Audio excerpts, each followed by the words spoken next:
Cabinet reshuffle.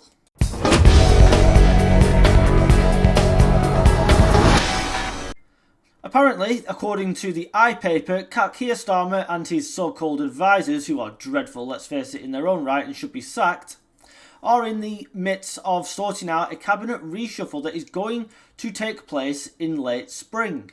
The information they've received is that 3 ministers so far are on the chopping block. Personally, we should get rid of the lot, including Sir Keir Starmer. But Education Secretary Bridget Phillipson, who is dreadfully unpopular, is on the chopping block.